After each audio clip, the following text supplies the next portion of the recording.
यानी कि इंटरनेट की भाषा में वेबसाइट को ही मेटावर्स तरीके से जाना जाता है, जिसको आप वीआर पहन के आप वर्चुअल रियलिटी में, वर्चुअल वर्ल्ड में जा सकते हैं और बहुत सारा जो एक्सपीरियंस जो है वो आप इसको ले सकते हैं।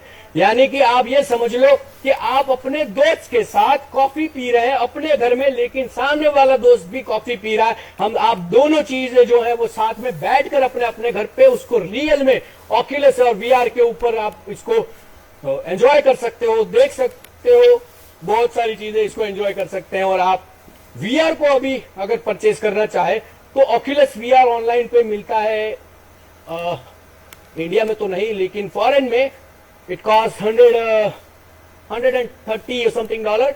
अगर आप सैमसंग का लेते हैं तो कुछ है, और दूसरी बात, दूसरी कंपनियां भी 8-10 हजार में वो वीआर बेचती हैं।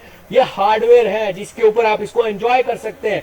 तो आप उसके लिए भी आपको डिस्क्रिप्शंस में कई सारे जो है वो आप अपने अपने हिसाब से गूगल में सर्च करके जो है वो आप इसको ऑनलाइन ऑर्डर कर सकते हैं। आपके घर पे आएगा, आपके मोबाइल से वो कनेक्ट हो जाएंगे। उसकी अलग अलग एप्लीकेशंस होती है जिससे आप जो है वो मेटावर्स की वेबसाइट्स और मेटावर्स की 3D चीजें जो है वो इसको आप इसका इस्तेमाल कर सकते हैं। अब क्या होगा, अब एलपी जो चीजें हैं कि भाई आप क्या कर सकते हैं, तो VR devices, augmented reality, artificial intelligence technology की, ब्लॉकचेन और 5G स्पीड के साथ में ये 5 मुख्य जो है वो चीजों के साथ, 5 मेन टेक्नोलॉजी के साथ जो है वो मेटावर्स काम करता है।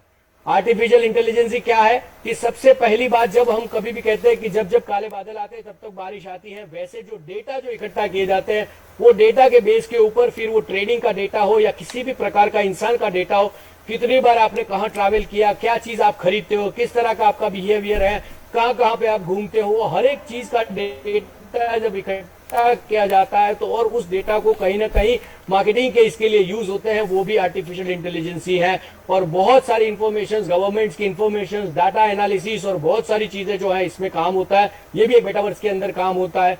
ब्लॉकचेन, आपको पता है कि ये मेटावर्स जो है वो पूरा ब्लॉकचेन के ऊपर ही डिजाइन किया गया होता है। ब्लॉकचेन के बारे में आप सबको पता है। ये वाली जो स्लाइड है वो पिछले 2 साल से आप लोग मुझे सुन रहे हैं, समझ रहे हैं, और आप भी खुद जानते हैं कि क्रिप्टोग्राफी में ये पूरा डेटा जो है वो सेव होता है और जो हैश जनरेट होता है, और वो हैश है वो ब्लॉक्स में जनरेट होता है, और उसी को नॉन फंजिबल टोकन में अगर वो होगा तो वो डेटा जो है वो यूनिक होगा। यानी कि एक आदमी ने जो एनएफटी बनाई है या जो भी क्रिप्टो करेंसी में ट्रांजैक्शन हुआ है वो सभी चीजें यूनिक होती है जो ब्लॉकचेन पे होती है। एक जो क्रिप्टो करेंसी जो आप यूज करते हैं वो डिजिटल करेंसी है, और दूसरा जो आप आर्ट या कोई चीज खरीदते हैं वो वर्चुअल एसेट है।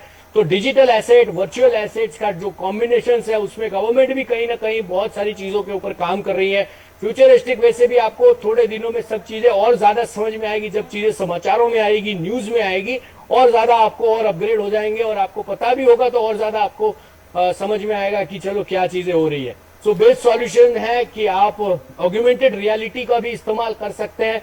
यानी कि जो हमने पोकेमॉन जैसी गेम खेली है वो ऑग्यूमेंटेड रियलिटी की सबसे बेस्ट एग्जांपल है कि जहां पर आपको रियल एनवायरनमेंट दिया जाता है। जैसे अभी मैंने आपको ये एनवायरनमेंट दिया है, जैसे ऐसे लगता है जैसे कोई अच्छी मीटिंग चल रही है, कोई लाइव क्लास चल रहा है, वैसे ही आप इसको जो है वो इस्तेमाल कर सकते हैं। फर्स्ट